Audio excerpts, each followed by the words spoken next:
Bismillahirrahmanirrahim. Assalamualaikum warahmatullahi wabarakatuh.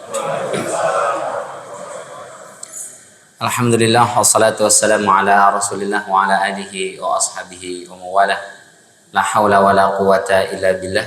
Asyhadu an la ilaha illallah wahdahu la syarikalah wa asyhadu anna Muhammadan abduhu wa rasuluhu alladzi la nabiyya wa la rasula ba'dah. Amma ba'd, fa in asdaqal hadithi kitabullah wa khairal hadi hadi Muhammadin sallallahu alaihi wasallam. Allahumma akhrijna min dhulumatil waham waftah lana abwabal ilm wa akrimna bi nuril faham wa sahhil akhlaqana bil hilm. Allahumma la sahla illa ma ja'altahu sahla wa anta taj'alul hazna idza syi'ta sahla bi rahmatika ya arhamar rahimin. Bapak Ibu yang dirahmati oleh Allah, alhamdulillah segala puja-puji serta syukur selalu dan senantiasa kita panjatkan kehadirat Allah Subhanahu wa taala. Mudah-mudahan kita semua selalu mendapatkan inayah, hidayah dan taufik dari Allah Subhanahu wa taala sehingga bisa terus istiqomah berada dalam ketaatan kita kepadanya hingga akhir hayat kita kelak insyaallah. Salawat beriring salam tak lupa kita sampaikan kepada junjungan kita Nabi besar Muhammad sallallahu alaihi wasallam, kepada keluarga beliau, kepada para sahabat beliau, dan juga kepada para pengikutnya yang mudah-mudahan kita semua yang hadir di sini dan keluarga kita dimanapun berada masuk ke dalam barisan pengikut Rasulullah Sallallahu Alaihi Wasallam yang mudah-mudahan besok di yaumul qiyamah kita semua bisa mendapatkan syafaat dari beliau. Amin ya rabbal alamin. Kita ucapkan turut berduka cita kepada Pak Ucok Mulyadi untuk istri tercintanya ya, insyaallah. Semoga Allah Subhanahu Wa Taala jadikan akhir penutup kehidupannya sebagai penutupan yang husnul khatimah insyaallah. Mudah-mudahan Allah ampuni segala salah dan khilafnya. Allah lipat gandakan semua pahala dari kebaikan-kebaikan yang beliau lakukan semasa hidupnya, serta semoga Allah tambahkan kekuatan, kesabaran, ketabahan dan keimanan kepada keluarga yang ditinggalkan, wabil khusus Pak Ucok sekeluarga, sehingga mudah-mudahan kebaikan-kebaikannya tetap dilanjutkan oleh ahli baitnya atau keluarganya insya Allah, dan kita yang hadir di sini bersaksi bahwa beliau adalah orang baik. Seringkali kalau datang itu beliau boncengin istrinya di belakang untuk ke masjid itu ya, insya Allah. Ya mudah-mudahan kita semua bersaksi bahwa beliau adalah orang baik ya. Terutama yang ibu-ibu, saya sering sampaikan, minimal kita saling memberikan kesaksian jika ada di antara kita yang lebih duluan dipanggil oleh Allah Subhanahu wa taala. Karena kita pernah sampaikan, kata Nabi sallallahu alaihi wasallam, ayyuma rajulin mata wa syahida lahu arba'atun bi khair wajabat lahul jannah. Siapapun orang muslim yang meninggal dunia lalu minimal 4 orang saja bersaksi bahwa dia orang baik, maka Allah akan masukkan dia ke dalam surganya. Terus ada sahabat nanya, bagaimana kalau 3? 3 pun bisa. Nanya lagi, bagaimana kalau cuma 2? 2 pun bisa. Kata Anas bin Malik, saya pengen nanya, bagaimana kalau cuma 1? Tapi saya urungkan bertanya itu. Kenapa? Karena masa dalam hidup kita teman cuma 1. Yang kedua, kalaupun saya tanya, pasti jawabannya juga sama. 1 orang pun bersaksi, yang meninggal ini adalah orang baik, maka insya Allah Allah masukkan dia ke dalam surganya. Apalagi kita satu masjid bersaksi bahwa beliau adalah orang baik, kebaikan-kebaikannya kita saksikan, kita lihat, mudah-mudahan itu menjadi kesaksian kita besok untuk beliau ketika beliau menghadap Allah Subhanahu wa taala, ditanya di alam barzakh oleh malaikat Munkar Nakir, maka itu mudah-mudahan meringankan hisab beliau dan meringankan jawabannya, dimudahkan sehingga bisa menjawab dengan jawaban yang Allah Subhanahu wa taala kehendaki insyaallah. Baik Bapak Ibu yang dirahmati oleh Allah, di kesempatan pagi yang mulia ini kita akan berbicara tentang bagian dari rentetan siksa di neraka ya. Pertemuan sebelumnya kita sudah berbicara tentang pintu-pintu neraka. Ada berapa pintu? Ada berapa? 7 ya. Laha sab'atu abwab. Neraka itu ada 7 pintu. Tapi kata Ali radhiyallahu anhu warda, pintunya bukan berjejer ke samping, ke kiri, ke kanan itu, tapi dia numpuk. Dari atas, bawah sampai paling bawah, paling dasar. Nah, semakin ke bawah semakin panas. Tungkunya dia makin di bawah makin panas. Maka itu siksa paling mengerikan adalah siksa yang paling bawah itu disebut dengan darkil asfali minan nar, keraknya neraka, lapisan paling bawah neraka. Untuk siapa itu? Orang munafik. Terus sudah dibahas belum ya? Belum? Sudah ya? Sudah lupa Ustadz, ya maklumlah. Yalah, kita juga bulan kemarin kan saya absen ya. Bulan sebelumnya lagi. Udah 2 bulan lah, lupa lah. Jangankan yang 2 bulan, minggu kemarin juga lupa. Penghuni neraka paling bawah itu yang pertama adalah orang-orang munafik. Innal munafiqina fid darkil asfali minan nar. Yang kedua adalah Fir'aun dan konco-konconya. Wa yaumal qiyamati adkhilu ala fir'auna asyaddal azab. Yang ketiga adalah ahlul maidah, yaitu orang-orang yang hidup bersama dengan Nabi Isa alaihissalam meminta agar Allah turunkan hidangan dari langit. Kata Allah Subhanahu wa taala, akan aku penuhi, tapi kalau ada yang kafir setelah ini, la u'adzibuhu adzaban, aku akan siksa dia dengan siksaan yang tidak pernah aku siksa kepada orang yang lain. Jadi siksanya begitu dahsyat. 3 itu. Nah, sekarang kita membahas tentang ketika nauzubillah min dzalik, orang-orang kafir, orang-orang pelaku dosa maksiat yang tadi itu, mereka memasuki ke dalam neraka, ada nggak sih fasilitasnya? Nah, maka temanya fasilitas neraka. Emang ada? Itu kalau tanda tanya. Kalau tanda seru, fasilitas neraka emang ada. Beda ya, beda intonasi, beda makna. Yang satu, emang ada. Nanya. Kalau yang satu lagi bilang, emang ada. Nah, itu berarti ngasih tahu emang ada. Di dalam surat Al-Furqan, ayat 65-66, Allah Subhanahu wa taala sebutkan, walladzina yaquluna rabbana isrif 'anna adzab jahannam. Dan orang-orang yang berkata atau berdoa, Rabbana, wahai Tuhan kami, isrif 'anna,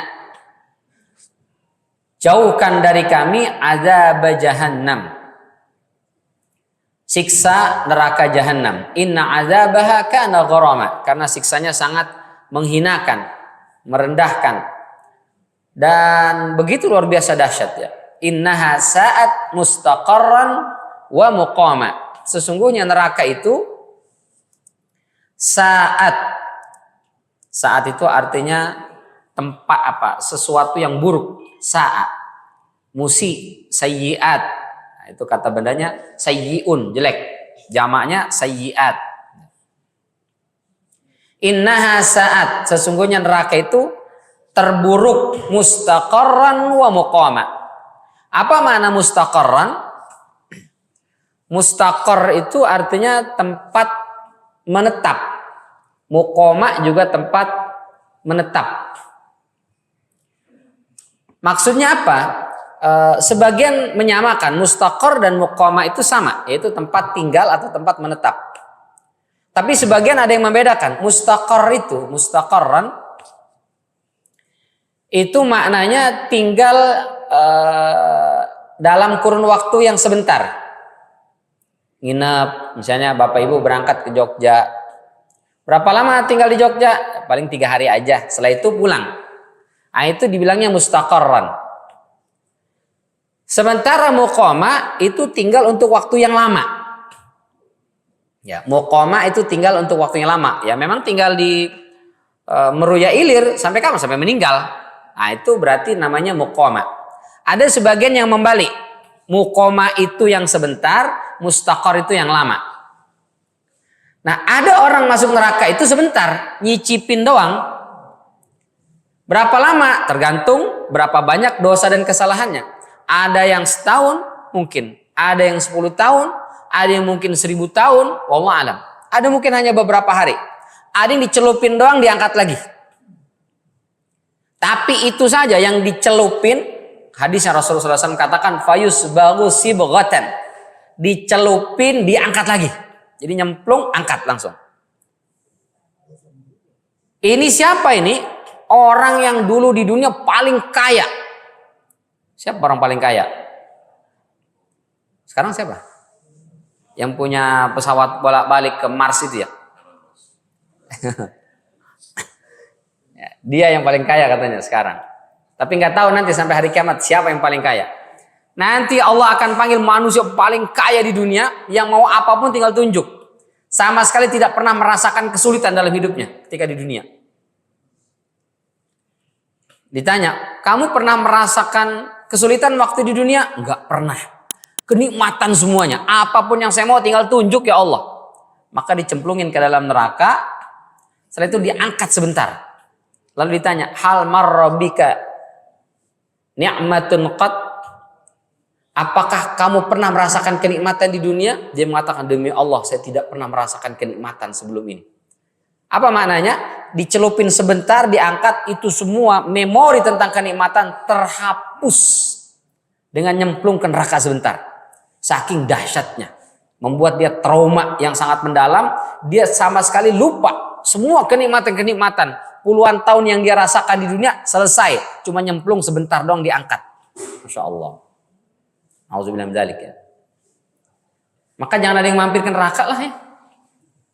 Jangan ada yang mampir Bapak Ibu. Kalau di sini kita mau kemana, mampirlah sebentar di supermarket, mampir sebentar di pasar boleh. Tapi kalau nanti kita pulang kampung ke surga, jangan ada yang mampir ke neraka Bapak Ibu. Jangan.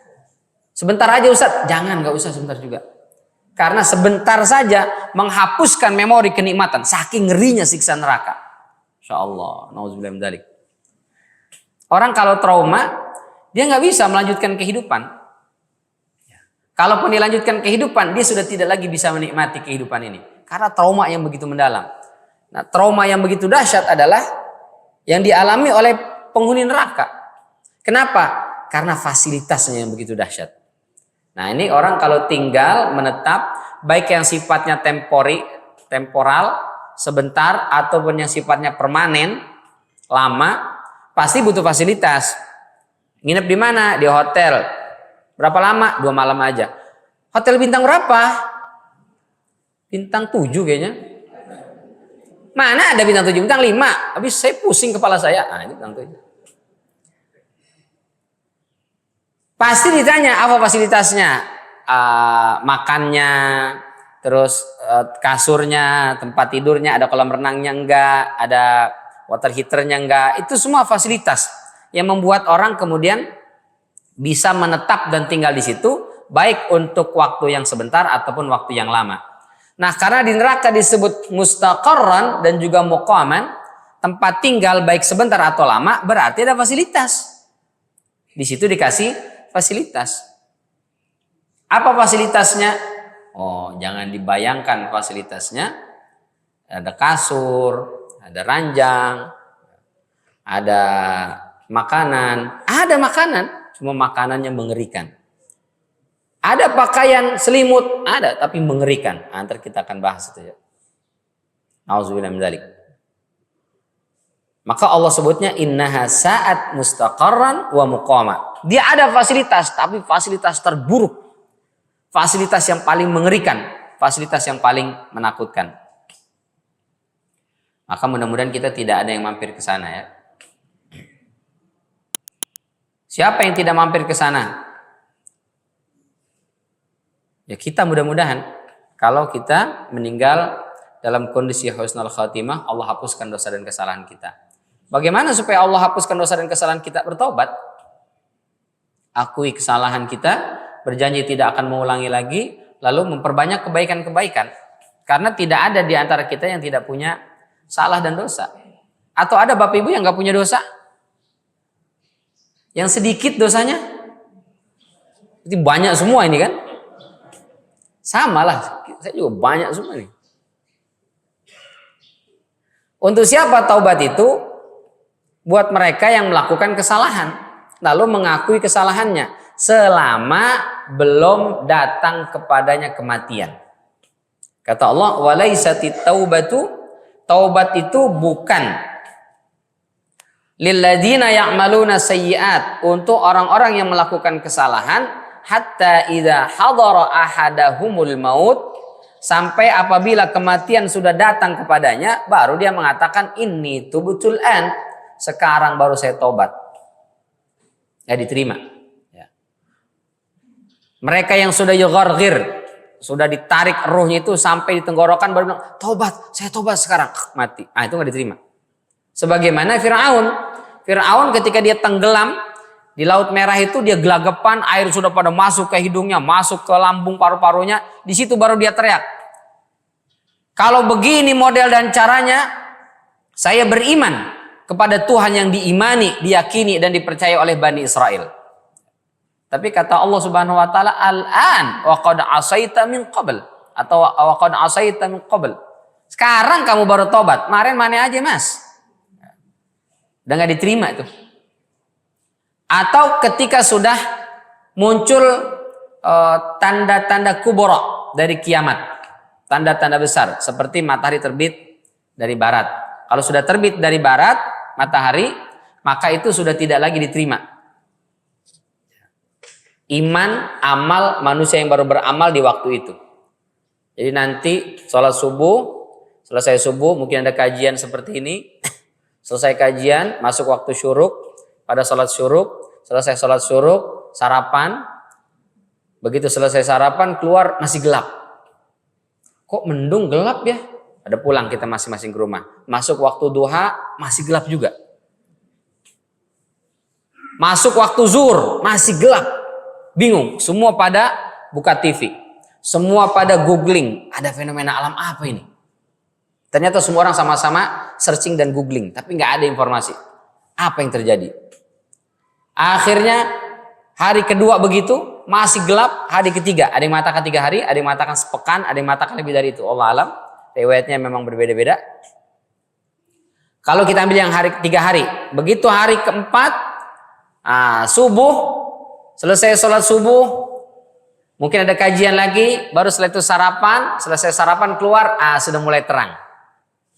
Langsung mereka mengatakan alhamdulillah, ini ternyata cuma fenomena alam biasa. Tapi sudah 3 hari itu. Selesai keluar mulai terang. Begitu dia lihat ke langit, matahari bukan dari timur terbitnya, tapi sudah dari barat. Di situ semua orang teriak, kiamat, kiamat. Langsung ketika itu yang bangun tidur langsung pada sholat. Lalu jam 9. Kiamat, kiamat. Duduk, Allahu Akbar, sholat. Udah nggak diterima. Dia masuk rumah, dia ambil uangnya, dia sedekahkan, dia infakkan, nggak diterima. Dia langsung ambil Quran, dia baca Quran itu, nggak diterima. Dia duha, dia sholat apapun, dia melakukan kebaikan apapun, udah nggak diterima. Karena sudah limitnya, sudah habis waktunya itu. Kecuali mereka yang memang sebelum hari itu pun sudah beriman. Mereka memang sebelum itu pun sudah ke masjid. Sebelum itu pun memang sudah sering sedekah. Sebelum itu pun sudah sering baca Quran. Maka itu tetap diterima oleh Allah Subhanahu wa taala. Walalladzina yamutuna wa hum kufar, dan bukan bagi orang-orang yang meninggal dalam kondisi kafir. Orang kafir tidak diterima. Ulaika a'tadna lahum adzaban alima. Mereka itulah yang kami siapkan, kami sediakan untuknya berbagai macam model siksaan yang pedih. Nah, berarti ada fasilitas karena disiapkan oleh Allah. Oh, nauzubillah min dzalik. Wa mimman haulakum minal a'rabi munafiqun. Di antara kalian ada orang-orang Arab itu yang munafik. Wa min ahlil Madinah. Ya. Maradu 'alan nifaqi la ta'lamuhum, nahnu na'lamuhum. Juga sebagian dari orang-orang yang di Madinah. Jadi kalau al-A'rab berarti di luar kota Madinah itu. Maka sering terjemahnya Arab Badui. Ya. Arab pedalaman. Kalau Ahlul Madinah berarti tinggal yang di kota. Ya. Ada orang-orang yang munafik. La ta'lamuhum nahnu na'lamuhum. Kamu nggak tahu siapa saja orang-orang munafik itu, tapi kami tahu, kata Allah. Sanu'adzibuhum marratain. kami akan siksa mereka 2 kali. Tsumma yuradduna ila adzabin azim. Kemudian akan kami kembalikan mereka ke siksa yang sangat besar. Berarti ada 3 kali nih. Kata Imam Bukhari, sanu'adzibuhum marratain, kami akan siksa dia 2 kali, di dunia sekali, di kubur sekali. Kemudian akan dikembalikan ke siksa yang begitu besar, yaitu di neraka. Berarti 3 kali. Nah, apa saja fasilitas di neraka itu? Pertama, cara masuknya.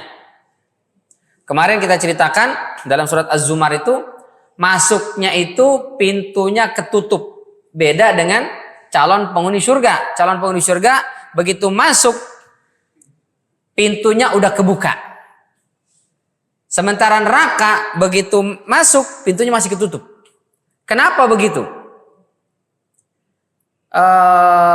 Kata Ar-Razi dalam Mafatihul Ghaib, pintu itu kalau dia terbuka itu ihtiraman, menunjukkan bentuk penghormatan kepada orang yang diundang untuk datang ke rumah itu. Kita diundang ke rumah salah satu warga atau jamaah masjid. Pak, nanti datang ya ke rumah saya. Ada ya syukuran dikit kecil-kecilan. Jam berapa acaranya Pak? Ba'da zuhur datang ke rumah. Datang kita ke rumah dia, pintunya ketutup. Assalamualaikum. Enggak juga dibuka-buka. Kesel enggak? Gimana sih ini ngundang?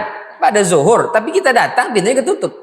Kita merasa tidak dihormati. Tapi kalau kita datang, sebelum kita ucapkan salam, pintunya udah kebuka duluan. Itu tandanya ihtiraman. Yang kedua, neraka itu api dalamnya. Sehingga kalau dia tertutup, panasnya itu semakin terungkap. Ibu-ibu kalau masak air, itu posisi terbuka dengan posisi tertutup, lebih cepat mana matangnya? Tertutup, karena lebih panas dia. Pintu neraka dia masih ditutup meskipun calon penghuninya sudah datang, itu supaya panasnya neraka semakin kuat, semakin dahsyat. Maka posisinya tertutup. Lalu mereka dibukakanlah hatta idza ja'uha futihat abwabuha wa qala lahum khazanatuha alam ya'tikum nadhir. Alam ya'tikum rusulun minkum yatluna 'alaikum ayati rabbikum wa yundzirunakum liqa'a yaumikum hadza. Tanya. Emang belum pernah ada datang nabi, rasul, ustadz, kiai, ajengan, orang tua, teman, handai taulan ngingetin tentang ayat-ayat Allah Subhanahu wa taala, ngasih tahu hari ini bakal terjadi? Kata mereka, ya udah ada yang begitu. Kenapa kamu tidak beriman? Dulu saya pikir dongeng doang itu. Nauzubillah min dzalik. Maka dia akan digiring memasuki neraka dalam posisi terikat rantai. Diikat masuknya itu. Ini Allah Subhanahu wa taala katakan surat Al-Insan ayat 4, "Inna a'tadna lil kafirina salasilan wa aghlalan wa sa'ira." Sesungguhnya kami sediakan buat orang-orang kafir itu salasil, rantai-rantai. Wa aghlal, aghlal itu belenggu. Apa beda rantai sama belenggu? Rantai itu yang manjang itu, belenggu itu yang cekrek di sini, cekrek kayak borgol gitu, sama di leher, sama di kaki. Nah, itu belenggu. Tapi bukan begini ya, ini cuman ilustrasi aja Bapak Ibu. Nanti yang nganggap itu besinya kayaknya kecil, tipis, kuat sih gue patahin aja dah itu dah. Ini bukan, ini gambar di dunia aja. Oh segitu sih gampang. Nah, kalau di sana, lebih ngeri lagi. Jadi kata Allah Subhanahu wa taala, kami sediakan salasil wa aghlal. Salasil itu rantai yang panjang itu untuk apa? Untuk narik, untuk nyeret. Sementara aghlal untuk mengikat tangannya itu, mengikat kedua kakinya itu dan mengikat lehernya. Jadi 3 tubuhnya itu diikat, leher, tangan, kaki. Itu disebutnya aghlal, belenggu, wasa'ira, dan neraka yang menyala-nyala. Berapa panjang rantainya itu? Tsumma fi silsilatin zar'uha sab'una dhira'a faslukuh, kata Allah dalam surat Al-Haqqah ayat 32. Kemudian mereka itu diikat dengan rantai yang panjang tadi itu. Berapa panjangnya? Sab'una dhira'an. Zar'uha sab'una dhira'an. 70 hasta. 70 hasta itu berapa meter? 1 hasta itu kurang lebih setengah meter lah ya. Berarti kan sekitar 35 meter. Ditarik dengan rantai panjangnya kurang lebih 35 meter. Bukan 3 meter. Orang kalau ditarik pakai rantai atau pakai tali, kalau talinya pendek, berarti dia ditarik posisi berdiri. Tapi kalau ditarik dengan rantai yang panjang atau tali panjang, berarti dia posisinya tidak berdiri. Bisa tertiduran seperti ini, bisa telungkup, ya. Bisa pokoknya berbaring lah. Dia tidak dalam posisi berdiri. Karena talinya panjang. Nah di sini disebutnya bukan 1 meter, 2 meter, 3 meter. Sab'una dhira'an, 35 meter kurang lebih. Berarti posisinya diseret itu. Bukan ditarik. Kalau ditarik berarti dekat, pendek talinya. Kalau panjang, diseret maknanya. Fasluku, seret dia. Ya Allah, nauzubillah min dzalik. Jadi diseret dalam posisi tangan terbelenggu, kaki terbelenggu, dan leher juga terbelenggu. Lalu diseret menggunakan besi tadi atau rantai besi tadi. Diseretnya bukan dalam posisi tiduran, tapi telungkup. Masya Allah. Karena dia telungkup berarti wajahnya nempel ke tanah itu. Batu-batu, bukan lagi tanah, batu-batu itu. Maka begitu diseret, habis mukanya, robek-robek semua ini. Dadanya habis semua. Posisi tangan terikat, nggak bisa dia bergerak. Ya. Tangan, kaki semua terikat ke belakang seperti ini. Diseretnya di atas wajah dengan kaki tangan terikat. Nauzubillah min dzalik. Kata Allah dalam surat Ghafir ayat 70-72. Walladzina kazzabu bil kitabi wa bima arsalna bihi rusulana. Orang-orang yang mendustakan ayat-ayat kitab-kitab suci kami dan mendustakan para rasul kami, fasaufa ya'lamun. Kelak mereka akan mengetahui. Idil aglalu fi a'naqihim. Ketika belenggu-belenggu itu ada di leher-leher mereka. Wassalasil, dan juga rantai-rantai besi. Yushabun, mereka diseret. Fil hamim, menuju neraka al-hamim itu yang panasnya itu bergejolak. Summa finnari yusjarun, kemudian diseret dia menuju neraka. Nauzubillah min dzalik. Ini belum disebut nih, diseretnya itu maknanya posisinya seperti apa? Telungkup, tiduran, terlentang, atau miring, atau bagaimana?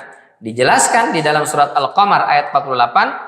Yauma yushabuna finnar ala wujuhihim dzuqu massa saqar. Pada hari ketika mereka diseret menuju neraka, ala wujuhihim, di atas wajah-wajahnya. Berarti posisinya telungkup dia. Insyaallah. Orang diseret kaki begini aja tiduran, itu udah hina sekali. Apalagi diseret posisinya telungkup dia. Mukanya itu ke tanah, diseret sudahlah posisinya hina, rendah. Lalu talinya di mana? Bukan di kaki, bukan di tangan, di ubun-ubun. Ditarik ubun-ubunnya, masya Allah. Coba lihat tuh. Nggak usah diseret pakai besi, pakai rantai, dijenggut aja, dijenggut, sakit itu. Sini kamu, tarik. Makanya rambut saya pendekin biar dia nggak bisa dijenggut. Tapi nanti kalau nauzubillah min dzalik, para penghuni neraka itu, biar kata botak dia, biar kata nggak ada rambutnya, dia tetap bisa nempel di sini. Mungkin besinya ditancapkan di sini, Allah alam. Diseret ubun-ubunnya itu. Ya Allah, nauzubillah min dzalik. Ini fasilitas pertama. Cara masuknya diseret. Nauzubillah. Di atas wajah-wajahnya. Ngeri. Yang kedua, dikasih baju. Penghuni neraka pakai baju nggak? Pakai.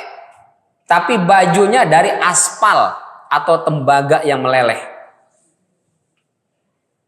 Aspal, kita kan kalau bikin jalan raya itu mengaspal jalanan, kan ada cairan yang panasnya itu. Nah ini maksudnya.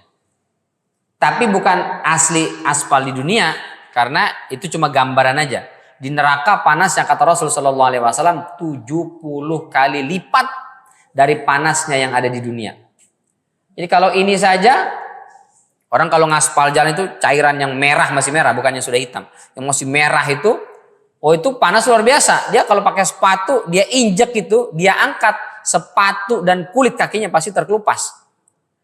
Itu di dunia. Di neraka 70 kali lipat lagi panasnya dari itu. Nauzubillah min dzalik. Dan itu bukan di kaki, di badan, karena dia sebagai pakaian. Kalau pakaian kan nempel di badan itu. Bayangkan ada benda panas begitu luar biasa dan tidak akan berubah jadi dingin.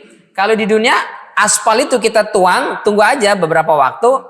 Setelah kita siramkan pasir-pasir kecil itu, lama-lama dia akan dingin, mengeras, selesai.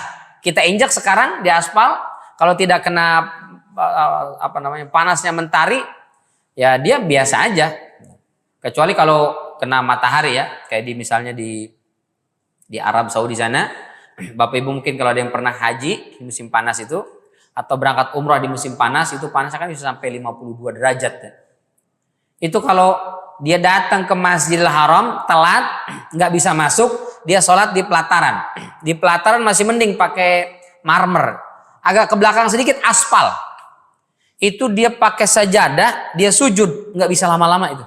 Bahkan beberapa jamaah itu imam belum ngangkat kepala, dia udah ngangkat kepala. Saking nggak kuat panasnya itu luar biasa. Telur aja kalau kita pecahin, kita taruh di atas aspal itu, mateng dia.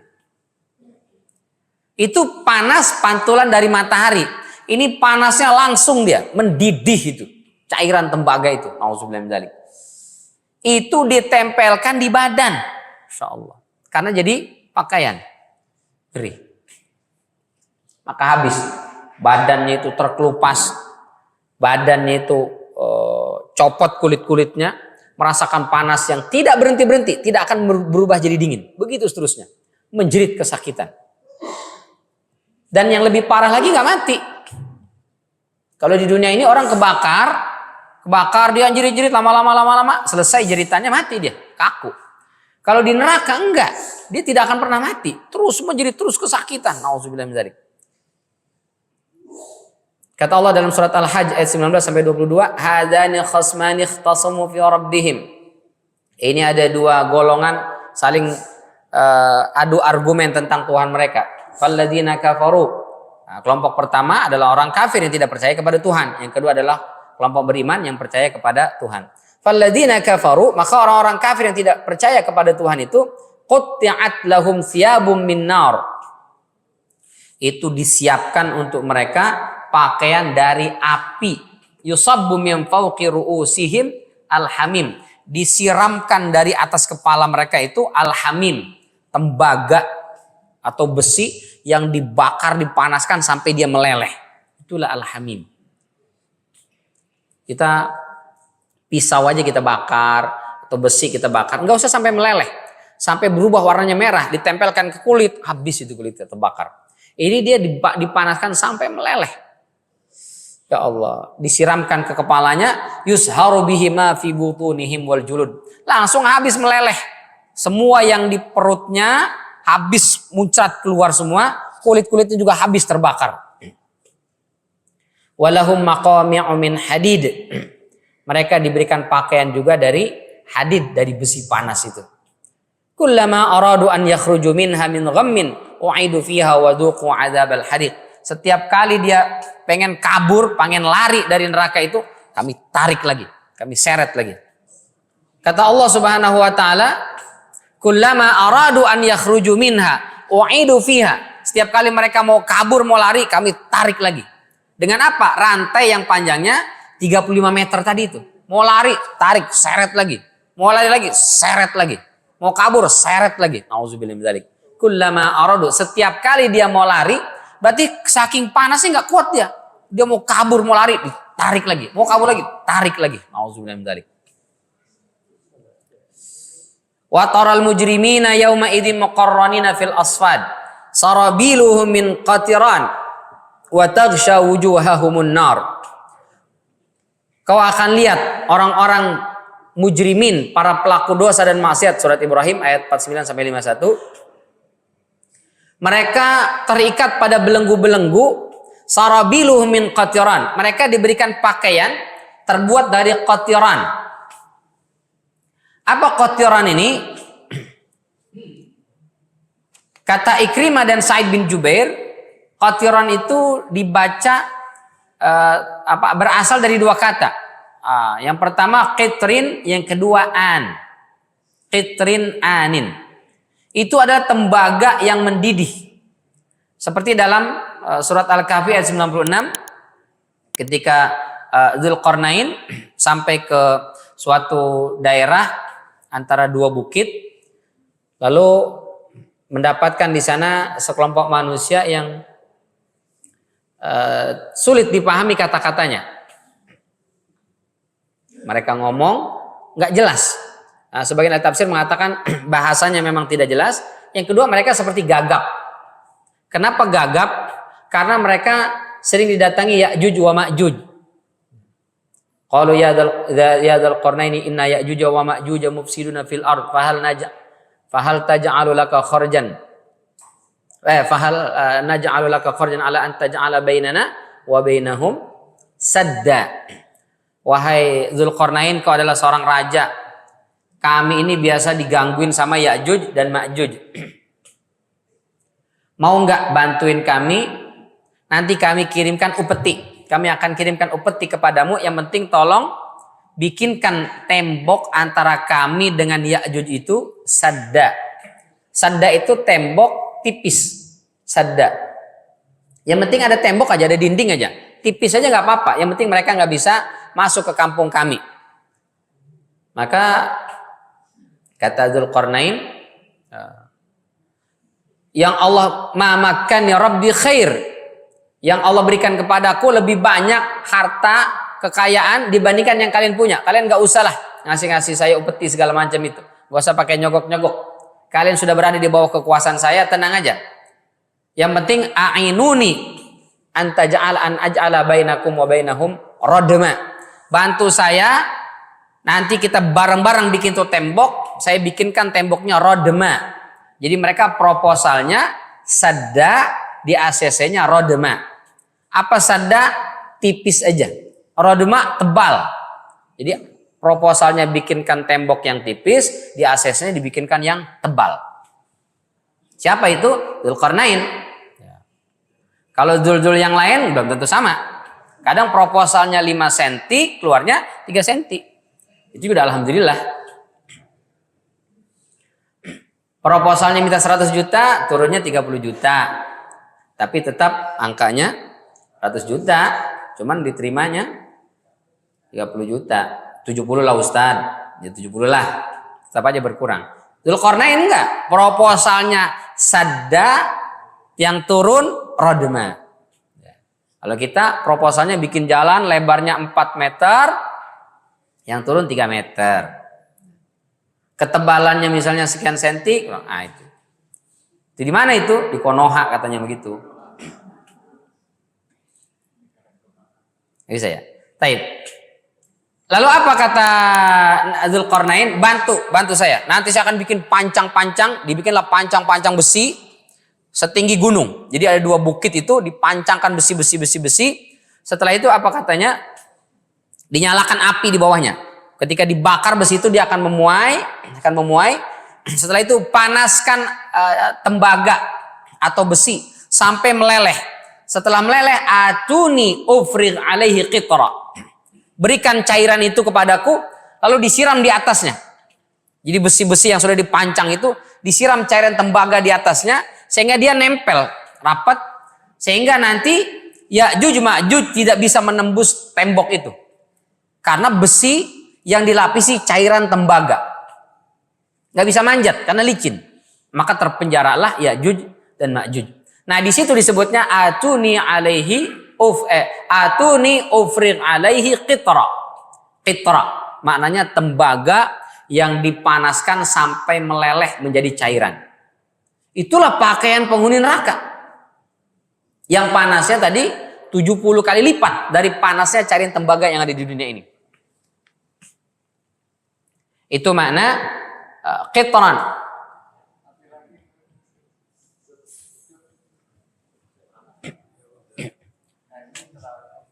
Apa? Karena panas. Yang kedua anin. Jadi min qatiran itu dari qitrin an. Qitrin an. Qitrin tadi cairan tembaga. Anin itu secara bahasa artinya muntahal hararah. Puncaknya panas. Kita kalau masak air, kalau kita perhatikan suhu ya, Dia mungkin dari awalnya 27 naik 30, naik 40, 50 derajat, lama-lama 70 derajat, 100 derajat. Lama-lama naik. Terus dipanaskan terus naik ya, 200 derajat Celcius. Nanti lama-lama naik dari derajat Kelvin sampai. Nah, kalau udah mentok panas itulah yang disebut dengan an. Ya Allah. Anin itu artinya puncaknya panas. Kayaknya udah gak kuat ya. Ini udah sampai puncaknya panas juga dia.